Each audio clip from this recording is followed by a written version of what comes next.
Olá pessoal, hoje nós vamos dar continuidade ao assunto sobre pontuação. Nós vamos falar especificamente sobre a vírgula, o emprego da vírgula. Tá? Eu sou o professor Luciano e vamos dar sequência.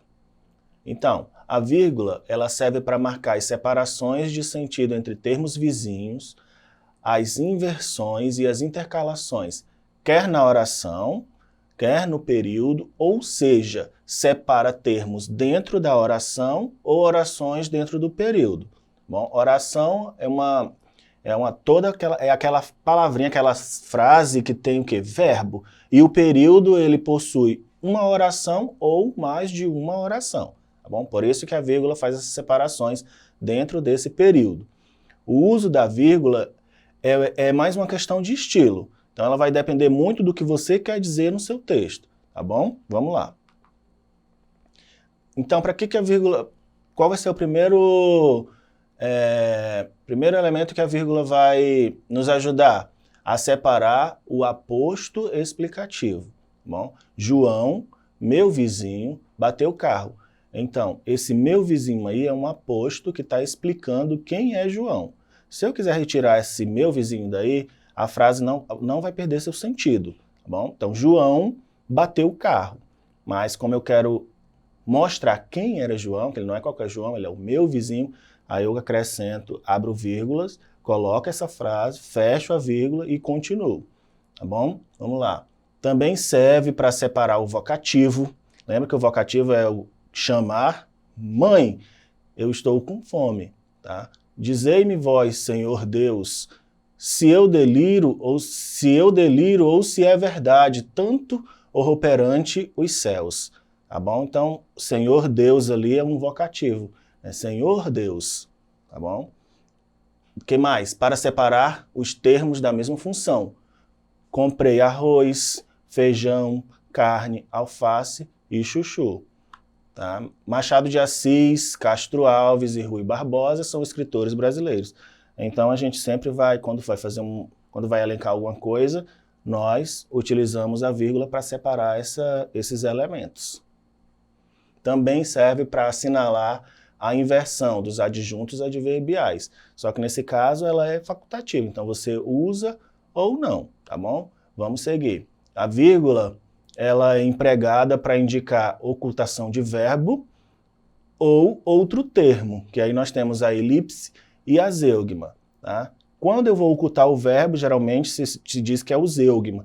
Quando eu oculto outro termo, é a elipse. O decreto regulamenta os casos gerais, a portaria, os particulares. Então a vírgula ali, depois de portaria, ela está indicando que o zeugma do verbo regulamenta foi o quê? Suprimido, saiu dali. Então, o decreto regulamenta os casos gerais, a portaria regulamenta os particulares. Para não colocar essa palavra novamente, eu apenas acrescentei a vírgula. Às vezes, procura assistência, outras toma a iniciativa. Então, a vírgula aqui depois de outras está indicando que a elipse da palavra vezes ela foi ali suprimida. Tá? A vírgula representa esse outras vezes, seria se eu fosse colocar dessa forma, tá? Vamos lá. Para separar nome do lugar nas datas. São Paulo, 21 de novembro de 2004, Rio Branco, Acre, né, 20 de janeiro de 2019, por exemplo. Nos complementos verbais deslocados para o começo da frase, repetidos por pronomes enfáticos. A Rosa, vírgula, entreguei-a para a menina. Então, a mim, nada mais me resta. Então, ali, geralmente, quando eu coloco um pronome, eu vou lá e acrescento a vírgula e continuo a expressão. Para isolar expressões explicativas, vírgula, corretivas, excusativas, continuativas e conclusivas, tá bom? Por exemplo, além disso, isto é, a saber. Então, sempre que eu utilizar essas expressões explicativas ou que sejam para corrigir alguma coisa ou para excluir algo, continuar ou concluir, eu vou lá e acrescento a vírgula. Antes, geralmente as pessoas colocam antes, ou então se ela vai no meio da oração, a gente coloca ela entre vírgulas, tá bom? Exemplo, não se deve, vírgula, por exemplo, acrescentei ali as vírgulas, colocar a vírgula entre sujeito e verbo. Todos querem o melhor, isto é, as coisas boas da vida. Para isolar orações ou termos intercalados, aqui se usam também no lugar das vírgulas, travessões ou parênteses. Tá? A casa, vírgula, disse Asdrúbal, vírgula, precisa de reforma. Ou então eu poderia fazer essa frase com travessão ou com os parênteses, tá bom? Vamos lá. Para separar orações paralelas, justapostas, isto é, não ligadas por conjunção. Não precisam de conjunção aí, eu acrescento a vírgula. Chegou a Brasília, vírgula, visitou o Ministério das Relações Exteriores, vírgula, levou seus documentos ao Palácio do Buriti, vírgula, voltou ao Ministério e marcou a entrevista, tá bom? Então aí eu não precisei colocar nenhuma conjunção nessa frase, eu apenas concluí com a vírgula. Para separar as orações coordenadas assindéticas, Maria foi à feira, vírgula, José foi ao mercado, vírgula, Pedro preparou o almoço.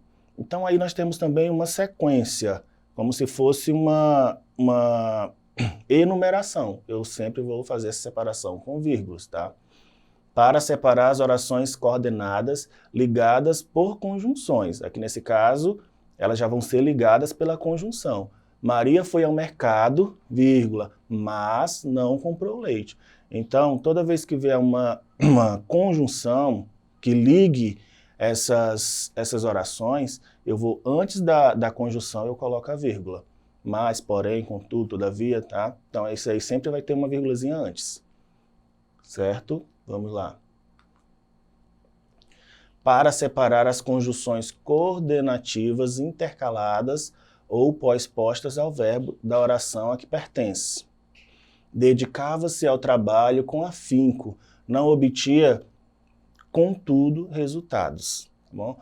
Ou, o ano foi difícil, não me queixo, porém. Era mister, pois, levar o projeto às últimas consequências. Tá bom? Então, sempre que tiver aí essas conjunções coordenativas intercaladas, ou que sejam depois do verbo, a gente vai lá e acrescenta também a vírgula.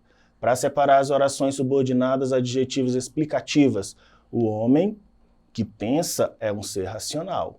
Tá? Então, esse que pensa aí vai estar entre vírgulas, certo? Vamos lá. Para separar as orações subordinadas adverbiais, principalmente quando antepostas às principais. Ela fazia a lição enquanto a mãe costurava. Ou, a menina ficará muito feliz se você lhe der aquela boneca. Certo? Também serve para separar orações reduzidas. Somente casando com Asdrúbal, vírgula, você será feliz. Tá? Vamos lá. Então, aqui nesse exercício, nós vamos assinalar as alternativas em que a pontuação ela está correta. Tá bom? Aí nós temos a letra A. Embora esteja ameaçada pela poluição, aquela praia recebe, durante o veraneio, muitos turistas. A primeira opção. Letra B. Por muitos séculos, o homem usou imprudentemente seu ambiente natural, ocasionando desequilíbrio ecológico. Letra C. A guerra, flagelo terrível, tem sido uma constante em todos os tempos da humanidade. Letra D. As recentes conquistas nucleares alteram de modo profundo as relações internacionais. Letra E, jovem, para entender a vida, começa por estudar o homem. Então, dentre essas questões, qual está pontuada corretamente com a vírgula? Vamos pensar. Então, seria a letra B. Por muitos séculos, vírgula, o homem usou imprudentemente seu ambiente natural, vírgula, ocasionando desequilíbrio ecológico. Por quê? As demais, né, elas estão erradas por quê? Bom, vamos ver. A vírgula na letra A, ela vem depois de veraneio e separa o verbo do seu complemento. Isso não pode acontecer. Já na letra C, flagelo terrível, é aposto, né, todo aposto ele vem para explicar. Flagelo terrível é uma explicação da guerra. Deve ficar entre vírgulas. Tá? Na letra D, A vírgula depois de nuclear está separando o sujeito do verbo, e nós sabemos que não pode acontecer isso. E a letra E, a vírgula após estudar separa o verbo do seu complemento. Também não pode acontecer, tá bom? Por isso que a resposta correta seria ali na letra B. Vamos para o próximo. Aqui nós vamos verificar, né, qual a alternativa que corresponde ao período de pontuação correta. Nós temos aí a mesma frase repetida, tá? Quando um juiz sentencia ouvindo somente uma das partes, a sentença poderá ser justa, mas o juiz não o é de maneira nenhuma. Então, quais dessas aí estão corretas? Vamos verificar. Seria a letra E. Quando um juiz sentencia ouvindo somente uma das partes, a sentença poderá ser justa, mas o juiz não o é de maneira nenhuma. E que a frase até sai melhor, né? Vamos ver os erros. Na letra A vírgula está após juiz, então ela vai separar o sujeito do verbo. Nós sabemos que não pode acontecer isso. Na letra B, a vírgula está depois de uma, separa termos que não podem ser separados, uma das partes, né? A vírgula, na letra C, a vírgula após juiz também vai separar o sujeito do verbo. Nós temos aí duas questões com o mesmo raciocínio. E letra D, a vírgula colocada depois de mas, deveria aparecer antes dele, como foi explicado, né, nas conjunções. Então a vírgula sempre vai vir antes do mas, do porém, do contudo. Toda vez que eu vou colocar uma conjunção como essa, eu coloco a vírgula antes dessa palavra, tá bom? Então, é isso, tá? Muito obrigado. Não esqueçam de acessar a plataforma Eduque para vocês poderem exercitar bastante esses exercícios, tá bom? Sobre pontuação, que não é uma coisa tão simples como vocês viram aí, tá bom? Obrigado e até mais.